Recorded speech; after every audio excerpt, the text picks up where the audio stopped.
Hi, my name is Ron Michael and I'm the CEO of the AHAVA Cosmetics Group.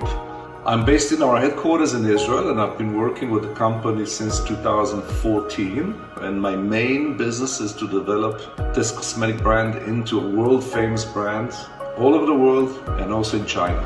In 2016, we decided to sell our company to the Fosun Group based in Shanghai.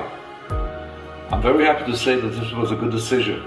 Eventually, we grew many times since the purchase of the AHAVA brand, and we would not have been able to do it without the assistance of Fosun around the world, but especially in China.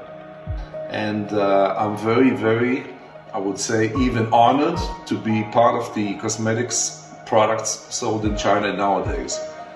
I feel very happy and very honored to be part of the Fosun Group, and I've always felt welcome from the very first time we came to visit, and in every annual conference we go there, and every meeting we have in Shanghai, and every time the people from China come to visit us, both in Israel and other places in the world, I feel a lot of affinity with the Chinese culture and the Chinese people.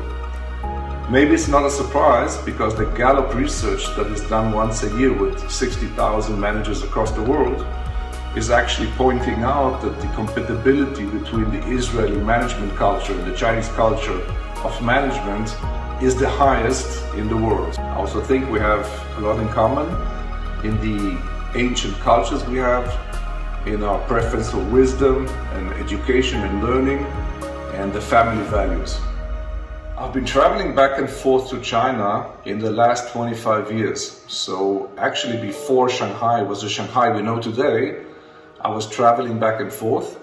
I think that the last 10 years have been a huge leapfrog forward for the Chinese economy, the Chinese society, the Chinese culture.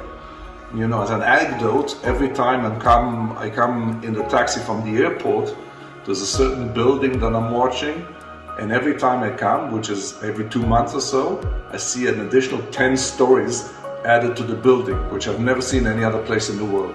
If we look 25 years ago, the consumer society had been very minimal in China, but it has grown significantly over time. I do think that the fact that we are now seeing a new age of consumerism in China is a very interesting challenge on the one hand, because Chinese consumers are the most advanced in the world, the most digital alert, the most digital prone. And I think there's a lot to be learned from the Chinese consumer, the Chinese, I would say, youngsters, the Gen Z, the millennials.